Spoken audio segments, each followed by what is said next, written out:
Nah itu saya rencananya itu buka rumah makan masakan Sunda.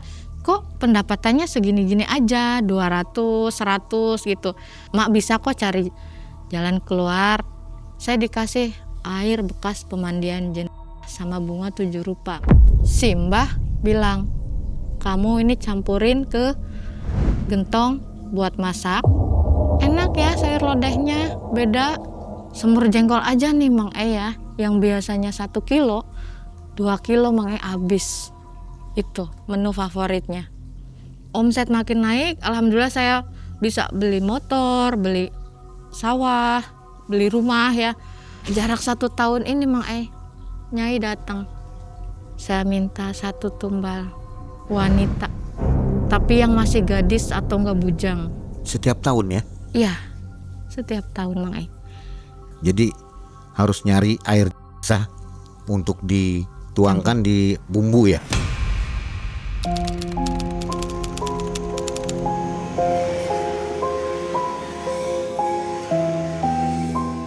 Di teriknya siang, Teh Tanti sedang berbelanja selayaknya ibu rumah tangga yang sederhana. Di balik genggaman sayur mayur penuh rahasia, tim malam mencekam datang memberi ruang cerita tentang kisah lama sebuah ritual penglaris usaha dari rumah makan yang dijalani bersama suaminya. Demi memenuhi kebutuhan rumah tangga yang mengikat, usaha dibuka dengan harapan mendapatkan berkat. Namun sepinya pembeli membuat mimpi menjadi sirna. Ini semuanya 18 ya? Ya. Bentar. Ya, terima kasih. Ya.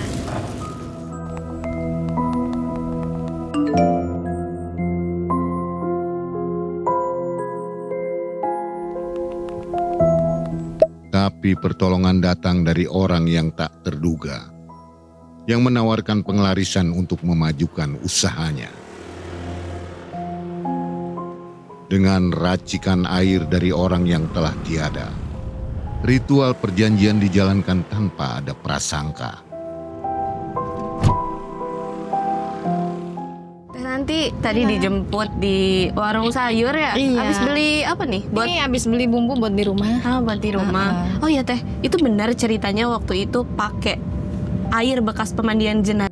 Benar. Terus dimasukin ke masakan gitu? Iya. Itu kayak gimana sih? Ya masak seperti biasa aja, tapi bedanya cuma dikasih air bekas pemandian jenazah. Gitu. Nanti jelasnya saya ceritain di studio sama Mang Ai. Oke, nanti dijelasin di studio aja ya. Rumah makan yang awalnya sepi, kini ramai pembeli berkat masakan yang dicampur dengan air orang mati. Namun perjanjian dengan goib selalu meminta bayaran yang saat ini menghantui kehidupan Teh Tanti.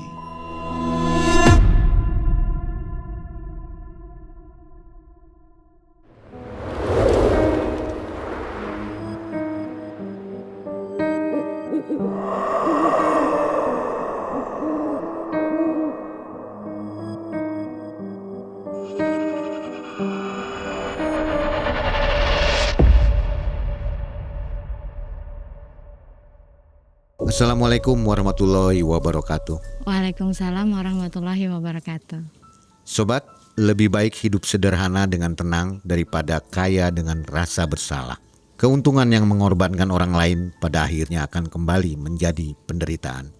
Itu kira-kira kalimat yang bisa menggambarkan kisah hari ini ya. Mudah-mudahan sobat semua selalu sehat dan tentunya rezekinya melimpah. Amin. Sudah ada narasumber yang mau berbagi kisah hari ini. Namanya Teh Tanti. Ya. Apa kabar Teh? Alhamdulillah sehat Mang Ai. Sehat ya? Ya. Teh Tanti kisahnya tahun 2013 ya? Iya. Ini waktu Teh Tanti sedang kaya-kayanya ini kayaknya. Lagi jaya ya? Tahun 2013. Jadi kisahnya ini tentang air jenazah dipakai penglaris gitu ya? Iya. Yang dilakukan oleh Teteh dan suami. Iya. Berapa tahun ngalamin itu? 3 tahun. Selama 3 tahun. Itu harta melimpah ya? Harta melimpah. Luar biasa. Dan Teteh harus pakai masker nih. Karena ada sesuatu hal yang gak bisa dibagikan ke publik ya. Iya. Tentunya saya nggak bisa nanya kesibukannya apa dong ya. Teh, ini tentang air jenah. Jadi harus nyari air jenah untuk dituangkan di bumbu ya, Dimasakan. dimasakan. Itu gimana cara nyarinya kan? Jarang orang meninggal kan, nggak pasti gitu. Iya. Ya kita cari aja ke semua desa. Barangkali biasanya kan kalau misalkan setiap ada orang meninggal kan terdengar tuh samar-samar pengumumannya. Nah kita samperin tuh. Meskipun kita nggak kenal juga, kita coba mengelayat. Ikut mandiin, Ikut mandiin. memang boleh ya, nggak kenal ikut mandiin. Nggak apa-apa. Kalau di kampung boleh begitu. Boleh. Nggak mesti inti keluarga. Nanti baru ditampung air jenahnya itu, Iya, kita tampung airnya masukin botol, di botol. lalu di stok atau gimana? Iya, kalau misalkan ada yang meninggal lagi, ternyata stok di rumah masih ada, ya udah kita ambil buat stok. Jadi selain ada harus menyiapkan air tadi, ada tumbal juga. Iya, Duh, ngeri ya, ini kisahnya luar biasa sobat. Mengerikan. Jadi double tuh. Harus cari air jenah dan harus mendapatkan tumbal pula ya. iya. Ini kayaknya pasti luar biasa nih selama 3 tahun. Ya, begitu ya. Iya. Gimana akhirnya saya juga nggak tahu, nanti kita nonton bersama. Baik sobat, saatnya kita bilang malam mencekam. Semakin malam semakin mencekam. Dan ini dia Teh Tanti.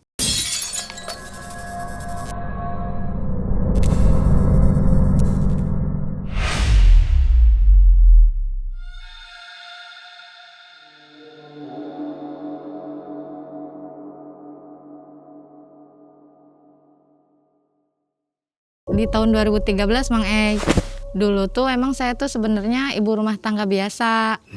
Tapi semenjak suami kena PHK, mau nggak mau saya harus cari kerjaan karena nggak mungkin kita semua diam di rumah. Kebutuhan rumah tangga kan harus berjalan setiap hari. Dapur juga harus ngebul. Saya coba nyari-nyari, saya coba ngelamar ke sana ke sini. Alhamdulillahnya saya keterima di rumah makan, nggak jauh dari rumah. Dari situ saya belajar ngiris-ngiris bahan-bahan kayak perbumbuan gitu. Bantu-bantu ya. Ya, berjalannya waktu sebulan 2 bulan, saya coba belajar masak porsi besar tuh gimana. Saya belajar, akhirnya bisa. Saya ngobrol sama suami nih Mang Mas, gimana kalau kita buka usaha aja? Kalau misalkan saya kerja terus-terusan di sini, nggak bisa nutupin buat kebutuhan kita. Saya Sudah bilang punya gitu. anak waktu itu? Udah, meskipun anak masih kecil, tetap kan harus ada kebutuhan. Emangnya kamu punya modal? Suami bilang gitu. Iya ya, kalau buka usaha pasti harus ada modal. Gimana kalau misalkan kita pinjam aja dulu ke mama? Coba aja, siapa tahu mama punya simpanan, kata suami. Saya samperin mertua nih. Ma, Teteh rencananya mau buka usaha. Kira-kira mama punya modal nggak ya? Mau buka usaha apa tetehnya?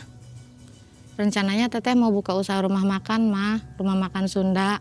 Teteh kan pernah dan lagi kerja nih di rumah makan itu, dan teteh udah bisa cara masak porsi besar seperti apa, masakannya apa aja udah bisa.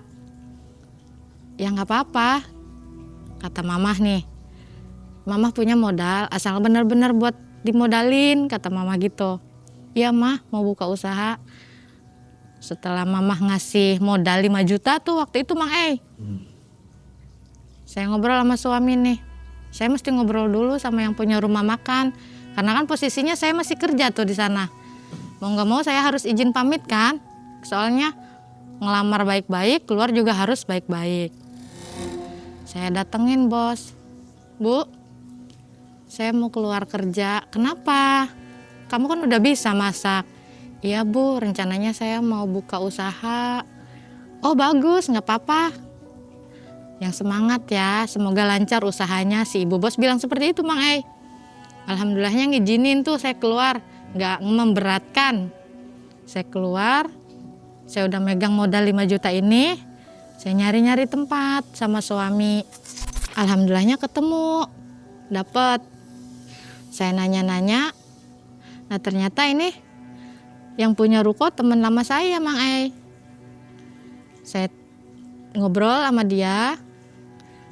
Emang tempatnya strategis banget, deket sama pabrik-pabrik gitu tuh ya. Jadi kan enak buka usahanya juga. Teman saya bilang, kamu pakai aja rukonya. Sayang soalnya kalau nggak dipakai, ini ruko strategis banget tempatnya. Kalau kamu buka usaha, insya Allah pasti rame. Saya nggak bakalan kasih harga gede, saya kasih harga temen aja. Setelah deal, saya mulai tuh renov si ruko tuh. Renov apa yang mesti saya renov karena modal minim kan. Rencananya dagang apa teh? Nah itu saya rencananya tuh buka rumah makan masakan Sunda. Kayak semur jengkol, sayur lodeh, sayur asem, macem-macem. Sampai ikan asin, sambal terasi segala macam juga saya sediain gitu ya. Saya mulai racik-racik semua, suami beresin ruko, bersihin segala macem. Buka ruko itu jam 6. Jam 6 setengah 7 buka. Terus berjalan, memang ada pelanggan, alhamdulillahnya ada.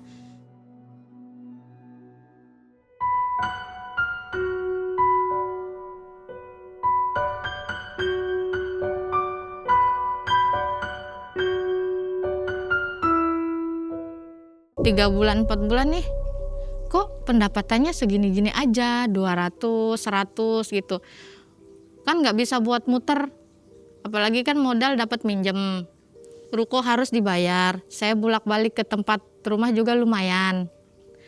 Saya ngobrol nih sama suami, Mas nih gimana, kok pendapatan ruko segini-gini aja. Ya terus gimana suami, saya belum bisa bantu kamu, saya juga masih nganggur, kata suami gitu. Udah jalanin aja dulu segininya, apalagi setelah ada saingan nih. Pinggir pabrik kan otomatis banyak nih buka ruko. Ada saingan, tambah nipis lagi pendapatannya. Tambah bingung lagi saya sama suami. Keesokan harinya nih, saya ke pasar Mang Ai. Saya udah belanja banyak, tangan saya juga teng-teng kresek gede ya, belanjaan. Jalan, saya nabrak nenek-nenek. Sebutnya saya Mak Munah ya, bilangnya Mak Munah dia. Maaf Nek, saya bilang. Kamu kenapa? Kok jalan ngelamun? Perasaan saya nggak ngelamun, tapi si emak ini bilangnya ngelamun. Udah nggak usah takut. Ini emak Munah kata dianya. Soalnya emak lihat kamu lagi pusing, lagi Tiba-tiba banyak ngomong pikiran. gitu? Iya Mang Ei, saya kaget ya. Udah nggak usah ragu sama emak, cerita aja. Emak udah lihat kok kamu lagi banyak pikiran, lagi banyak masalah. Saya cerita. Iya Mak, saya lagi bingung ini. Usaha saya makin kesini makin merosot, bukannya makin maju. Padahal menunya setiap hari seperti itu. Karena ada saingan malah tambah merosot lagi Mak. Ya udah kalau kamu mau, besok setelah tutup toko, kamu temuin emak di rumah makan anak emak. Si emak bilang gitu. Setelah ngobrol itu, saya samperin suami pulang. Saya ngobrol sama suami nih Mang Ai. Mas, tadi saya tabrakan sama emak, tapi bilangnya Mak Munah, saya juga nggak kenal. Emang ngomong apa? Bilangnya dia mau ngasih bantuan. Kalau misalkan saya mau, besok habis tutup toko ke rumah makan anaknya di deket lampu merah katanya Mas. Ya udah kita samperin aja, suami gitu. Seperti biasa nih saya masak kan, udah belanja, jualan. Tutup toko nih sekitar jam 4, jam 5 nih Mang Ei, sore. Samperin nih si warung. Ternyata emang iya, ada Mak Munah di situ. Ngobrol, gimana, kamu mau? Kamu serius? Kata Mak, iya Mak. Beneran nih kamu mau? Si Mak mastiin lagi tuh Mang Ei. Iya Mak, saya serius, saya mau. Kalau benar kamu mau, besok kamu cari dan bawa air bekas pemandian jenazah sama bunga 7 rupa. Hah? Kok persyaratannya itu Mak? Saya kira persyaratannya yang biasa buat orang pinjaman. Enggak, bukan. Rencananya kamu bakalan saya bawa ke orang pinter. Dukun, Mak? Iya. Kaget lagi. Suami tambah kaget di situ, Mang Ai. Gimana, Mas? Ya mau gimana lagi? Udah aja turutin. Suami bilang gitu, Mang Ai. Saya juga kayak ikutin aja gitu. Benar-benar Mak Munah ngomong, saya turutin, saya jawab gitu, Mang Ai. Kayak kena hipnotis atau gimana gitu kan, saya nggak kenal tuh Mang Ai. Sama Mak Munah ketemu aja baru gitu kan. Besok ketemuan lagi di sini.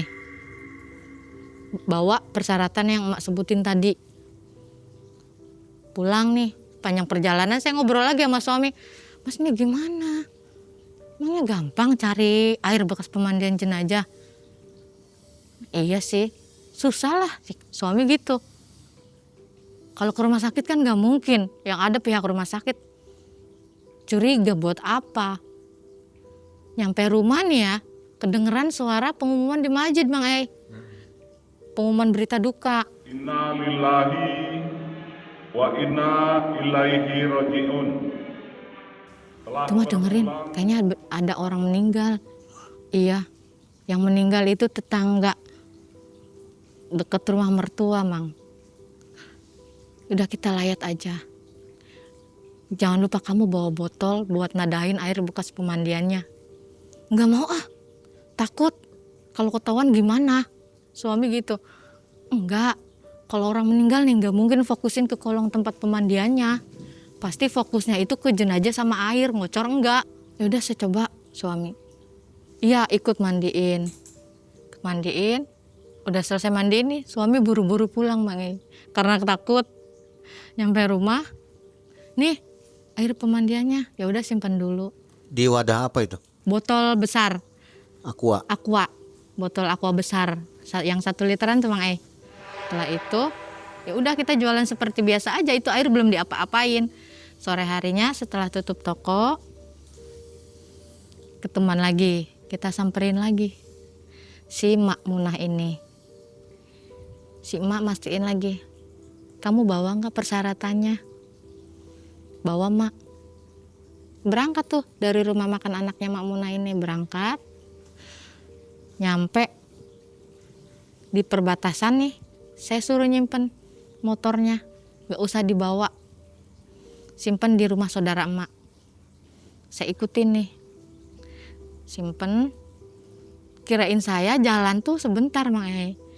Terus ke belakang desa itu, ke belakang tuh terus jalan. Nyasuk ke dalam, nggak ada pemukiman sama sekali, kayak hutan. Sambil celingak-celinguk saya ngobrol sama suami nih, Mang Ai. Kamu pernah jalan ke sini nggak? Nggak. Saya baru lewat ke sini. Saya juga baru tahu tempatnya kayak gini. Itu suasananya udah mulai masuk ke dalam, makin dingin, makin nyecep aja gitu. Beda suasananya tuh. Sampai nyampe nih di gubuk. Tengah-tengah hutan tuh ada gubuk, Mang Ai. Mak Munah ketok pintu itu, masuk, kedengeran. Mau masuk, suami saya nggak boleh masuk, Mang Ai. Kamu nggak boleh masuk, istri kamu aja yang masuk. Lah, itu kan istri saya, Mak. Gak apa-apa, di dalam juga nenek, bukan laki-laki, kata Mak Munah, buat mastiin. Saya masuk tuh sama Mak Munah. Nyampe dalam, udah ada Mbah Sari itu. Nenek-nenek lebih tua, udah bongkok banget. Di situ udah ada tuh kayak bunga 7 rupa, kemenyan, dupa, segala macam tuh, Mang Ai.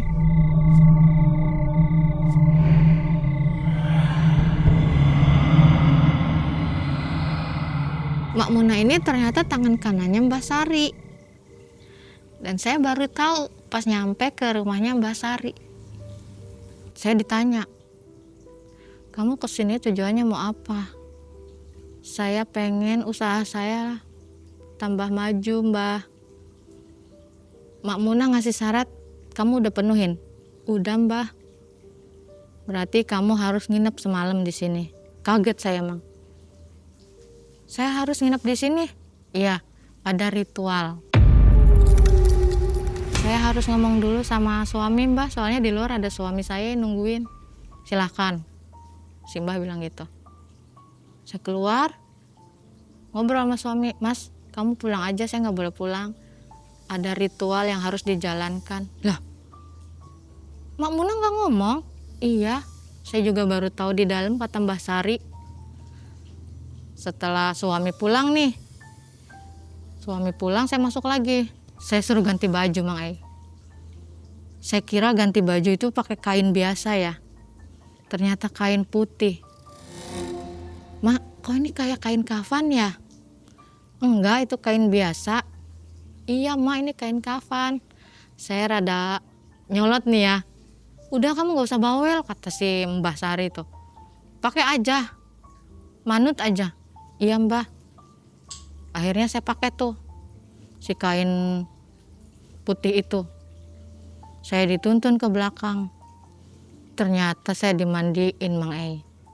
Si Mbah itu campurin si air bekas pemandiannya sama air bunga 7 rupanya.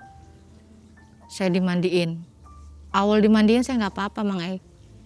Nggak kerasa apa-apa, badan saya nggak kerasa dingin, nggak kerasa apa. Kedua kali, ketiga kali panas dingin badan saya, Mang Ei, campur aduk. Udah anginnya udah kenceng banget tuh. Posisi dimandiin di luar tengah malam kan kebayang ya, Mang Ei ya.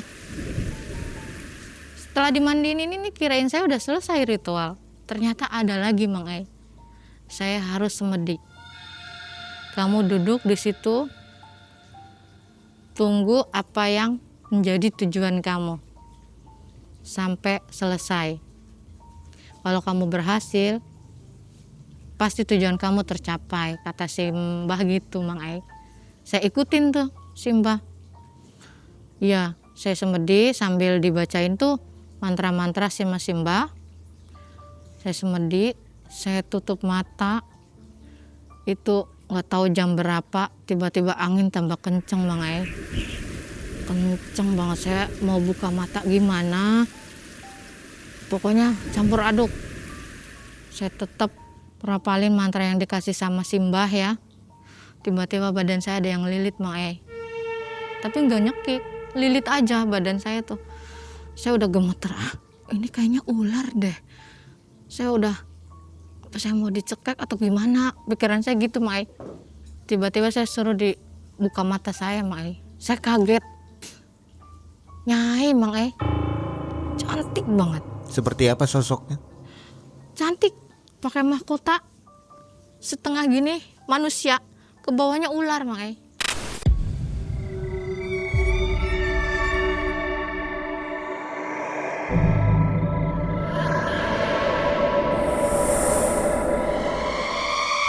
Sampai si Nyai itu bilang, tujuan kamu apa?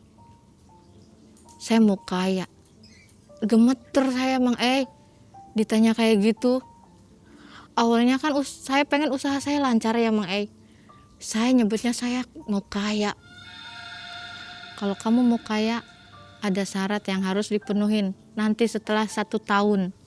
Bilangnya gitu. Saya ikutin. Ya, badan saya gemeter tuh. Gemeter.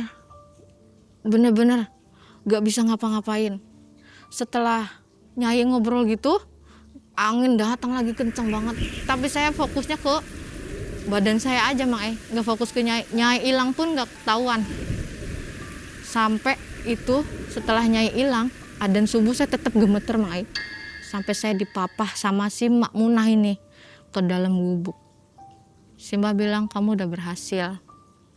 Udah, kamu ganti baju dulu sebelum saya nanya, kata si Mbah. Saya ganti baju tuh. Ganti baju. Kamu mau apa? Ditanya sama Nyai. Saya mau kaya, Mbah. Lah, si Mbah juga kaget, Mang Ei. Bukannya kamu kesini tujuannya mau usaha kamu lancar. Kenapa kamu nyebut kamu mau kaya? Saya refleks, Mbah. Saya gemeter. Mulut saya tiba-tiba ngucap seperti itu. Resikonya gede loh. Iya, Mbah, gak apa-apa. Mau gimana lagi ya? Mau batal juga gak bisa. Mau diudahin juga ya gak bisa gitu. Ya udah, paksa jalanin. Sebelum pulang nih, saya dikasih botol yang saya bawa itu, sisa air bekas pemandiannya. Si Mbah bilang, kamu ini campurin ke gentong buat masak sambil baca mantra, jangan sampai lupa.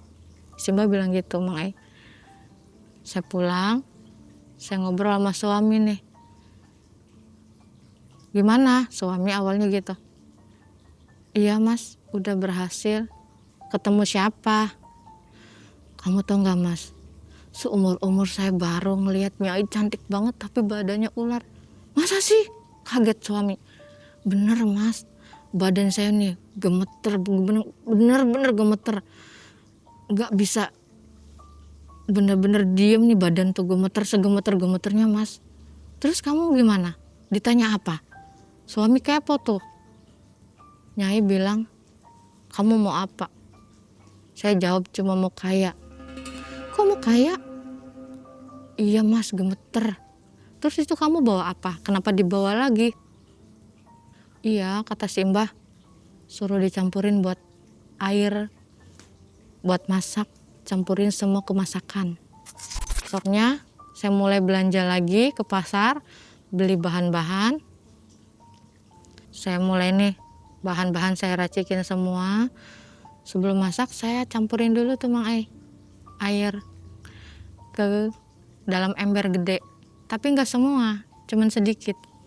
Saya campur, saya aduk-aduk sambil saya baca mantra. Setelah tercampur, saya mulai masak. Menu andalan saya kan waktu itu semur jengkol ya. Semur jengkol, sayur sop, sayur asem, itu menu bener-bener andalan. Semuanya tuh dicampurin. Mau ikan segala macam saya campurin sama air itu, Mang Ai. Setelah selesai semua beres nih, yang biasanya pembeli mulai rame-ramenya jam 8, jam 9, itu hari pertama 6:30 baru selesai, udah banyak yang beli Mang Ai. Saya kewalahan nih, sampai suami, mas nih bantuin. Iya, biasanya habis jam 4, jam 5, ini jam 1 udah habis Mang Ai. Dari awal buka udah kelihatan nih, mas ini masakan udah habis, gimana saya mau masak lagi? Nggak usah, kamu capek, suami bilang gitu. Alhamdulillah pendapatannya naik nih mas, yang tadinya 100, 200 mentok, ini udah 500, 600 malah. Alhamdulillah, berarti hari pertama udah ada reaksinya. Tapi takut enggak ya, air bekas pemandian dicampur sama makanan? Saya sempat gitu, Mak Ai.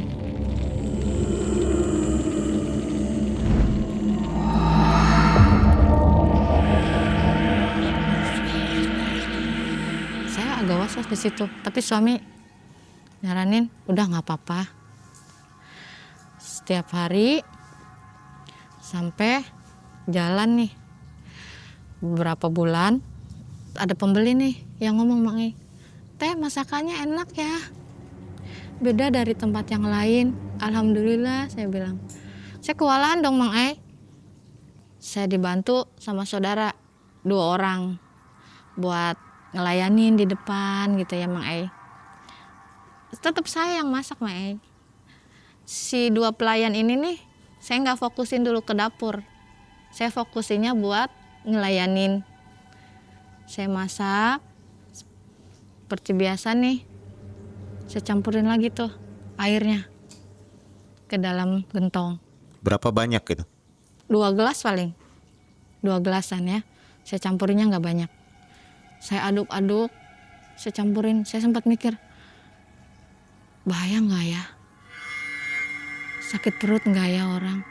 Masih deg-degan ya? Takut banget Mang Ai, saya campurin itu. Tapi kalau nggak dicampurin emang udah harus dicampurin syaratnya, kata Mbah Sari. Deg-degan banget campur aduk saya perasaannya itu Mang Ai. Saya campurin itu, seperti biasa saya masak, saya campurin ke semua masakan saya. Ada lagi satu pelanggan nih, teh enak ya sayur lodehnya, beda dari warung-warung yang lain. Alhamdulillah, sampai dia balik lagi. Semur jengkol aja nih Mang Ai ya, Yang biasanya 1 kilo, 2 kilo Mang Ei habis. Itu menu favoritnya di rumah makan.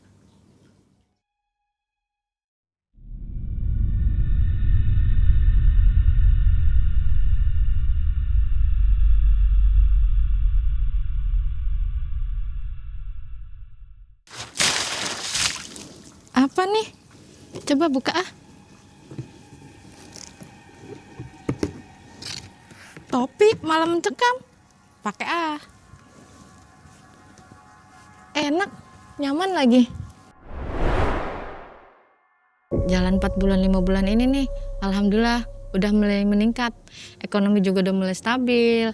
Modal yang tadinya minjem saya udah balikin. Setiap hari seperti itu. Sampai pelanggan tambah banyak Mang Ei. Ada nih satu karyawan yang baru masuk, namanya Ningsi nih. Kamu dengar dari siapa? Dengar dari orang-orang katanya di sini lagi ngebutuhin Bu. Ya emang bener lagi ngebutuhin. Saya terima, dia mulai kerja. Tetap saya nggak bolehin masuk dapur Mang Ei. Yang boleh masuk dapur itu cuma saya sama suami. Nah ini kan air udah mulai mau habis nih Mang Ei ya. Saya bingung lagi sama suami. Saya ngobrol sama suami, Mas, ini air udah mau habis, gimana? Ya mau gak mau kita harus samperin Mbah Sari. Saya datengin Mbah Sari. Saya ketuk pintunya. Punten, masuk. Kenapa? Ini Mbah, saya nggak tangan kosong Mang Ei nyamperin Mbah Sari.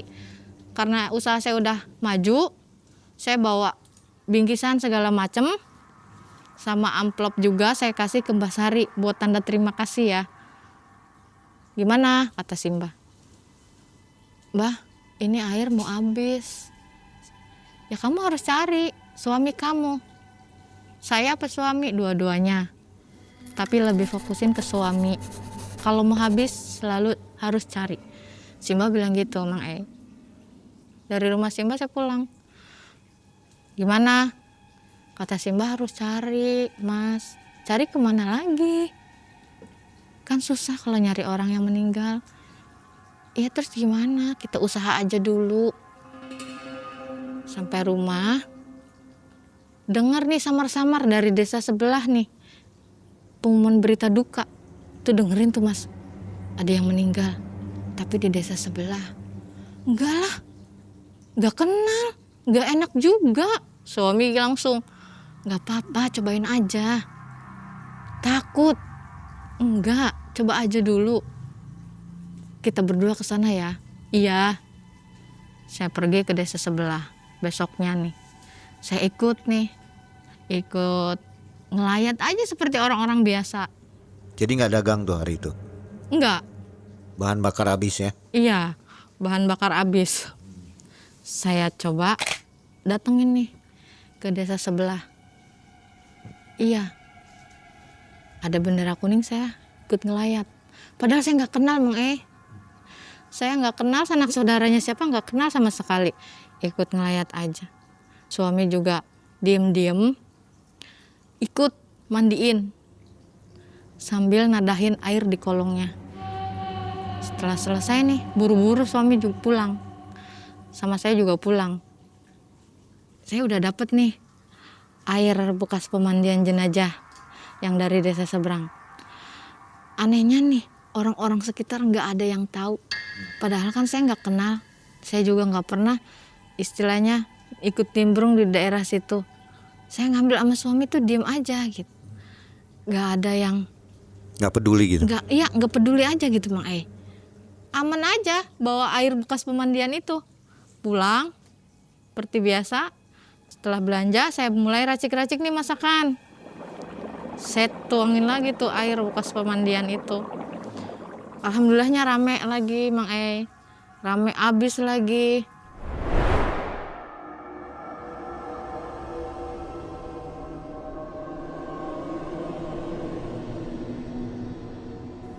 Jarak 1 tahun ini Mang Ei, Nyai datang.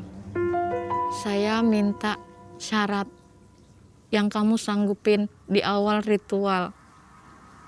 Syaratnya apa Nyai? Saya minta 1 tumbal wanita, tapi yang masih gadis atau enggak bujang.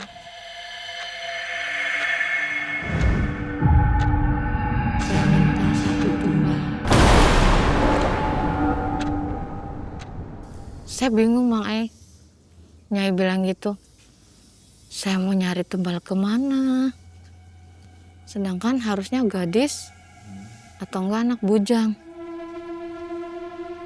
Dan saya langsung kepikiran sama Ningsih, karyawan saya yang baru masuk sekitar 4 bulan 5 bulanan.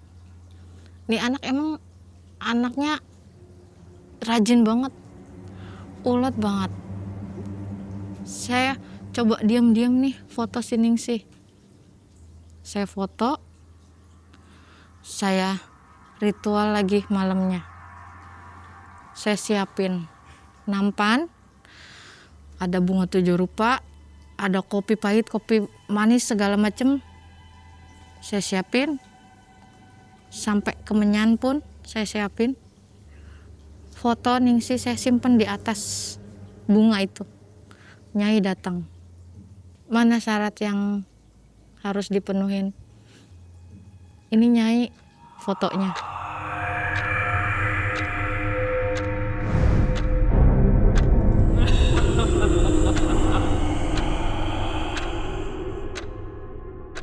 Itu urusan saya. Si Nyai bilang gitu Mang Ai. Setelah itu udah aja Nyai pergi. Setelah Nyai pergi saya takutnya nih Ningsih itu meninggal di rumah makan gitu Mang Ai. Saya takutnya gitu aja. Ini takut meninggal gimana? Saya was-wasnya kalau meninggal di rumah makan kan bahaya.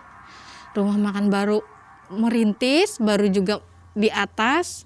Kalau udah ada yang meninggal secara tiba-tiba otomatis kan curiga. Tapi tetap saya jalanin seperti biasa, saya masak. Tiba-tiba nih agak siangan Ningsih bilang, "Bu, saya izin mau pulang." Bilangnya gitu. "Mau apa?" "Ada acara keluarga Bu." "Berapa hari?" "Paling 2 hari Bu." "Ya udah nggak apa-apa, hati-hati." Ningsih pulang nih Mang Ai. Gak berapa lama ada yang ngasih tahu, "Bu, ada kecelakaan." "Siapa?" "Nggak tahu Bu, ada yang ngecek ke sana." Dicek, "Bu, ternyata Ningsih Bu kecelakaan." Innalillahi, saya kaget Mang Ai. Kaget banget. Ya Allah, ternyata ini. Meskipun emang saya tahu ya Mang Ai ya. Saya tahu kalau Ningsih ditumbalin sama saya, tapi saya tetap kaget Mang Ai. Saya tetap ada perasaan bersalah Mang Ai. Kenapa Ningsih bisa kecelakaan? Tabrakan Bu sama mobil gede pabrik. Kaget di situ Mang Ai. Ini yang ngabarinnya siapa? Orang yang dekat di situ, Dia tahu kalau Ningsih karyawan saya, iya. Saya cek, ternyata iya meninggal Mang Ai. Ningsih itu rumahnya di mana? Ningsih itu rumahnya 3 desa dari desa saya. Ningsih saya bawa ke rumah duka. Saya ikut mandiin. Saya ikut proses pemakamannya, saya ikut aja Mang Ai. Tapi saya juga nggak lupa ambil air bekas pemandiannya. Kesempatannya? Iya, kesempatan. Kapan lagi gitu. Udah ditumbalin, diambil juga airnya. Tapi nggak ada yang aneh Mang Ai. Keluarga juga nggak ada yang curiga. Yang bikin saya tambah seseknya lagi, saya dengar si Ningsih ini nggak tinggal sama orang tua, tinggalnya sama neneknya. Neneknya sampai pingsan. Saya nyesek banget Mang Ai. Saya, ya Allah, saya kok tega banget ya. Saya ambil Ningsih. Udah katanya Ningsih ini keluarganya amburadul, tinggal sama neneknya. Saya korbanin pula. Saya benar-benar ngerasa di situ ikutan nangis Mang Ai. Ikutan nangis itu, ya Allah, maafin saya.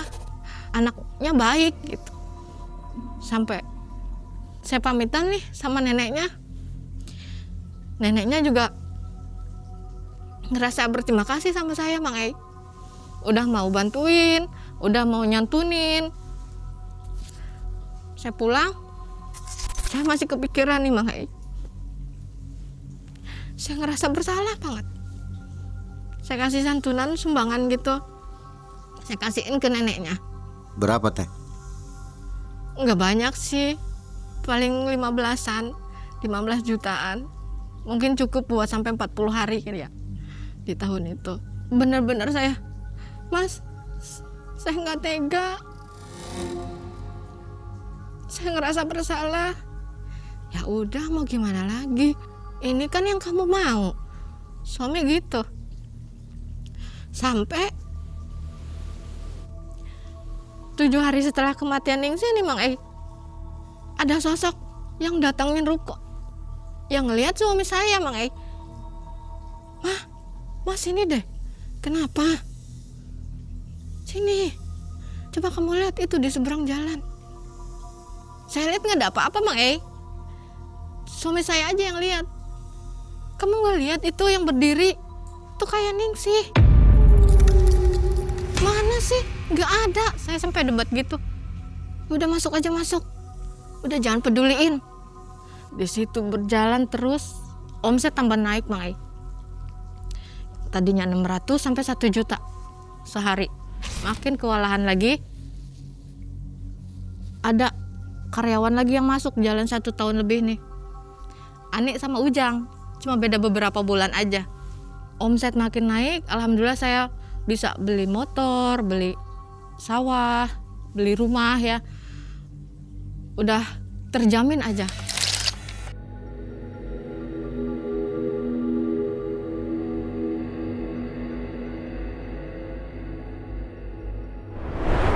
Jelang 2 tahun, Nyai datang lagi. Setiap tahun ya? Iya, setiap tahun Mang Ei. Nyai datang lagi, saya minta tumbal. Saya bingung ya, tumbal. Yang kemarin aja saya masih ngerasa bersalah. Sekarang minta lagi. Saya ambil nih, Ani, karyawan saya lagi Mang Ei. Saya foto lagi, saya kasih lihat lagi ke Nyai fotonya. Nyai pergi, esok harinya seperti biasa, jualan biasa. Si Ani, Bu, saya izin. Mau kemana? Mau nganterin makanan. Ke siapa? Ke teman. Hati-hati ya. Iya Bu, makasih. Nggak lama kok Bu, nanti balik lagi. Ani berangkat, ada orang yang ngasih tahu. Bu, ada kecelakaan lagi. Siapa? Coba tolong dicek. Ke suami, saya nyuruh suami. Coba tolong dicek Mas, siapa Mas? Saya udah mulai, kayaknya ini yang kecelakaan Ani lagi. Saya pikir gitu. Saya udah mulai. Ternyata benar Mang Ei. Ani yang kecelakaan. Meninggal di tempat. Anehnya. Ini gimana kejadiannya? Ada yang ngeliat. Gini Bu, kayaknya nih anak tuh ngantuk dan naik motornya. Kayak naik motor tuh gual-geol gitu Bu. Ada yang ngeliat tuh, yang nggak tahu tukang beca atau tukang jualan di situ. Kok bisa? Ini anak keluar dari toko nggak kelihatan ngantuk, saya bilang. Iya Bu, saya lihatnya kayak gitu. Tiba-tiba jatuh, kepalanya kebentur Bu. Saya bawa lagi ke rumah duka, ke keluarganya. Di rumah keluarganya kaget semua Mang Ei. Kenapa Bu? Ini kecelakaan kerja atau gimana? Enggak, ini kecelakaan di jalan. Dia katanya mau nganterin makanan. Saya juga nggak tahu dia mau nganterin makanan ke siapa. Dia pamit ke saya buat nganterin makanan aja. Kenapa Ibu izinin? Ya saya nggak bisa nahan. Nggak ada hak saya buat nahan. Dia mau nganterin makanan, saya okehin, saya izinin. Kalau tahu kejadiannya kayak gini, saya mungkin nggak bakalan izinin dia. Ada sedikit nyalahin saya karena ngizinin. Ada juga yang mungkin takdir jalannya kayak gitu. Saya ngelayat seperti biasa, saya bantuin. Saya sumbangin lagi karena emang itu kan di lingkungan kerja ya. Saya ngerasa bertanggung jawab sebagai bosnya. Saya berikan santunan. Saya ikut mandiin, saya juga nggak lupa ambil air bekas pemandiannya. Setelah saya ambil, saya ikut makamin. Sempat lihat mukanya Ani, itu benar-benar yang namanya, ini pias banget Mang pias kayak orang kehabisan darah. Ada selentingan, ini meninggalnya kayaknya nggak wajar. Ada selentingan kayak gitu Mang Saya pulang, saya dengar dari keluarga nih sebelum pulang, nih Ani mau nikah 2 bulan lagi. Mas, saya sambil ini suami, saya ngorbanin pengantin Mas, calon pengantin. Ya terus gimana? Semuanya udah terjadi, suami cuma bilang kayak gitu aja. Saya tuh, ya Allah, berasa bener-bener bersalah banget. Terus-terusan bersalah. Setelah kematian Ani nih, terus gentayangan, nggak Ningsih, nggak Ani, selalu nampakin Mang Setiap malam? Iya, setiap Datang? malam datang. Setiap malam datang Mang Sampai, Bu, kenapa Ibu tega? Ibu kenapa tega sama saya? Kayak mimpi tapi nggak mimpi tuh Mang tapi nyata. Nyerang ke anak saya Mang Anak saya nangis nggak bisa didiemin. Mas, ini Dede kenapa? Kan saya juga bilang apa? 2 korban ini nih udah mulai nggak wajar, meninggal nggak wajar, otomatis mereka nggak ikhlas juga. Kata suami bilangnya gitu Mang Sudah 2 tahun ini omset makin naik setelah kematian Ani. Makin naik. Ke 3 tahun nih, Nyai datang lagi Mang Nyai datang lagi, perasaan saya masih bersalah. Nyai datang lagi, minta lagi. Tapi minta yang bujang. Saya mulai gelisah nih. Siapa yang harus saya korbanin? Besoknya saya lihat Ujang ini anak masih baru lulusan sekolah. Saya udah, oh berarti ini target saya selanjutnya. Saya foto diam-diam nih Ujang nih. Saya foto, saya kasihin lagi malamnya ke Nyai, ritual lagi saya Mang Udah, esoknya lagi si Ujang ini pamit ke saya. Bu, saya minta izin ya, mau kemana? Saya mau isi bensin. Ini kan jam kerja, nggak boleh ya Bu? Si Ujang bilang gitu Mang Ya udah sebentar aja, hati-hati. Ini soalnya masih jam kerja. Nggak baik dilihatnya kalau kamu keluyuran. Saya bilang gitu. Si Ujang keluar, gak lama ada yang ngasih tahu lagi Mang Ada yang kecelakaan lagi. Saya sempat keluar, siapa yang kecelakaan? Dicek, ada yang ngecek, ini kayaknya karyawan ibu, karyawan saya. Iya, astagfirullah, innalillahi, saya bilang. Saya cek, ternyata udah meninggal. Saya bawa ke rumah duka. Seperti biasa saya santunin lagi, saya ikut ngelayatin lagi. Saya bantu-bantu. Suami ikut mandiin jenazah karena emang itu kan laki-laki ya. Ambil lagi air pemandian jenazahnya. Setelah kematian Ujang, di situ udah mulai benar-benar 3 tahun itu yang saya rasain. Saya punya segalanya Mang tapi hati saya gelisah, benar-benar gelisah.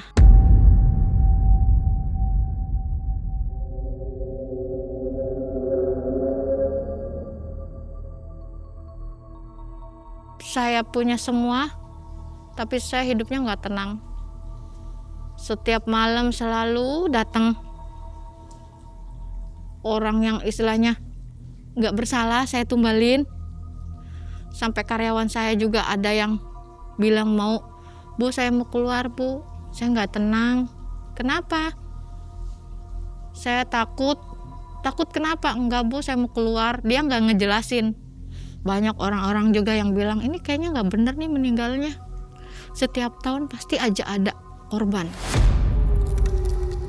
Mas nih gimana? Saya nggak mau kok tahun berikutnya ada korban lagi. hidup saya ini udah nggak tenang mas. Suami juga, ya udah besok kita ke rumah Mbah Sari, gimana minta solusinya. Datang ke Mbah Sari, Mbah, saya mau minta keringanan. Keringanan apa? Saya nggak mau nyari tumbal lagi. Hidup saya udah nggak enak, Mbah. Hidup saya udah gelisah banget. Nggak tenang, Mbah. Kayak juga. Itu urusannya sama Nyai. Si Mbah bilang, Mbah lagi bisa ngomong apa-apa? Enggak. Mbah nggak bisa ngomong apa-apa. Itu urusannya sama Nyai. Saya pulang dari rumah si Mbah itu bener-bener kalut pikirannya, Mang Ai. Malamnya saya ritual. Saya siapin ritualnya. Saya ngobrol sama Nyai. Nyai, saya minta tumbalnya diganti. Saya nggak mau terus-terusan numbalin orang yang nggak bersalah. Saya pengen diganti sama hewan atau apa. Kalau kamu mau ganti tumbal, nanti kekayaan kamu makin merosot. Gak apa-apa Nyai. Saya langsung jawab gitu. Daripada hidup saya gelisah, bener-bener nggak aman, nggak nyaman juga setiap malam. Ya udah, resikonya pasti seperti itu. Nanti makin lama kamu makin merosot. Nyai bilang, ya nggak apa-apa Nyai, nggak apa-apa. Ritual selesai, benar, baru ucapan Nyai itu. Padahal saya masak seperti biasa, campur sama air itu ya. Tapi udah kelihatan Mang Ei, pembeli mulai berkurang, udah merosot aja. Saya kan otomatis modal harus ini lagi ngambil dari simpanan ya, ngambil lagi, nggak nutupin gitu buat modal aja tuh sampai kekurangan gitu Mang Ei. Sampai yang tadinya saya punya aset, saya coba jualin buat nutupin, buat muter rumah makan itu.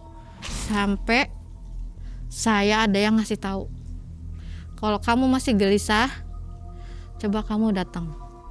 Siapa yang ngasih tahu?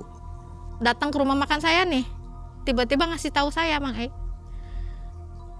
kamu gelisah. Kayak yang tahu gitu Mang Ei, itu kiai atau gimana saya juga nggak ngerti ya. Orang ini nih kayaknya spiritualnya tinggi ya. Tiba-tiba nyaranin saya buat datang ke Pak Kiai. Kamu harus dibersihkan katanya. Tapi penampilannya orang biasa Mang Ei. Penampilannya orang biasa, orang makan biasa. Apa mungkin dia udah ngelihat situasi rumah makannya saya, terus udah, kamu datang ke Jawa, ke pesantren, kamu bersihin diri kamu, keluarga kamu. Dari situ saya mulai gugup nih, ada orang yang tahu gitu kalau saya nggak bersih jalannya, jalan usaha saya. Iya Pak, nanti saya coba, nggak usah takut sama saya pastikan kamu aman gitu Mang Ei bilangnya. Iya Pak, makasih banyak Pak. Dari situ udah mulai tenang tuh saya Mang Ei, udah mulai tenang. Saya coba ngobrol sama suami, sedikit tenang. Mas, ada yang ngasih tahu, tiba-tiba orang lagi makan, dia ngasih tahu ke saya Mas, katanya saya sama kamu sama anak kita mesti dibersihkan. Kita ke Jawa, samperin Pak Ustadz yang punya pondok pesantren. Besoknya saya berangkat nih, saya tutup ruko, saya berangkat ke sana. Saya ngobrol sama Pak Kiai. Pak Kiai cuma mangut-mangut aja karena mungkin udah kebaca ya, mangut-mangut nggak ngomong apa-apa. Sampai kamu harus diruqyah. Saya diruqyah, badan saya benar-benar nggak nerima itu.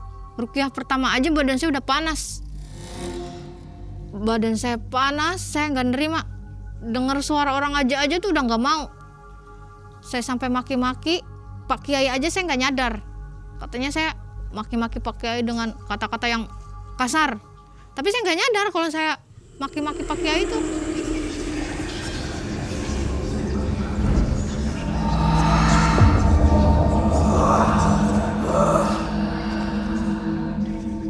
Terus ruqyah, jalan ruqyah pertama selesai, badan saya lemes. Saya dapat kabar rumah makan kebakar. Saya kaget di situ. Kaget. Saya sempat ada nyesel di ruqyah, tapi balik lagi. Saya nggak mau lah, biarin rumah makan saya kebakar. Yang penting saya hidupnya nyaman, hidup saya tenang. Pak Kiai bilang, ruqyah kamu belum selesai. Kamu harus benar-benar diislamkan lagi. Karena cara kamu udah benar-benar menyimpang. Iya Pak Kiai, saya manut.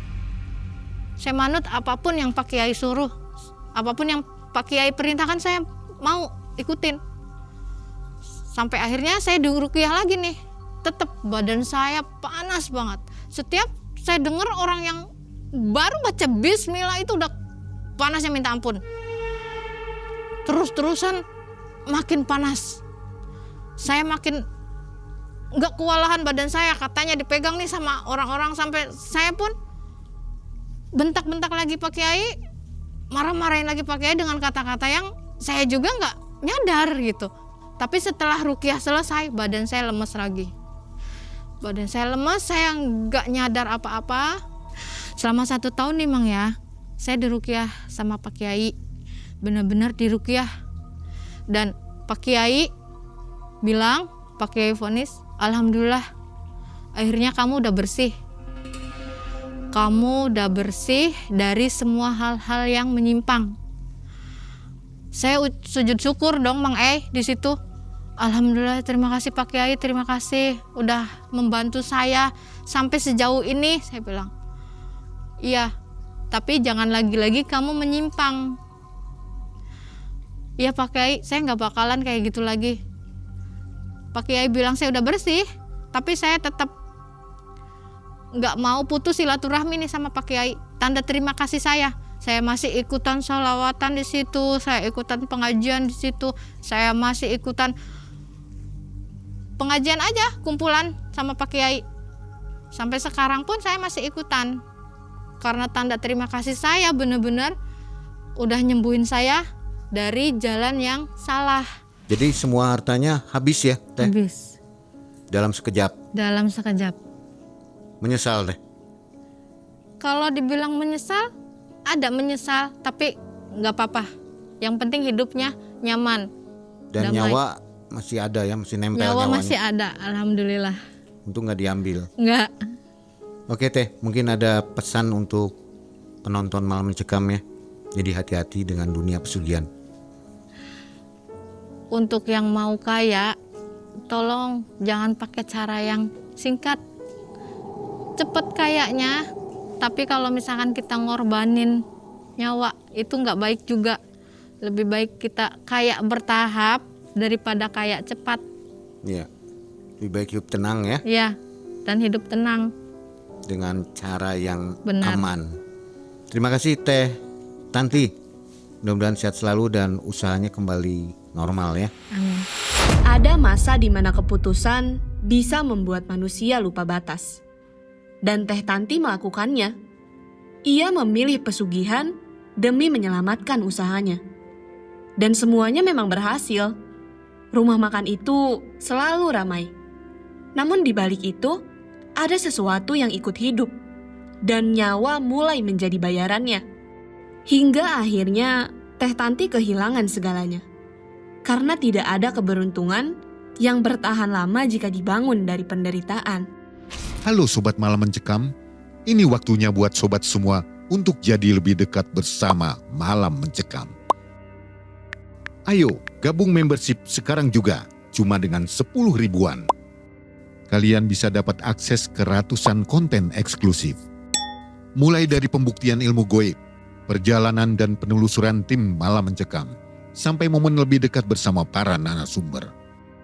Dan gak cuma itu, member juga bisa nonton video terbaru lebih awal. Plus dapat emoji dan badge eksklusif khusus member, biar identitas kalian makin mencekam.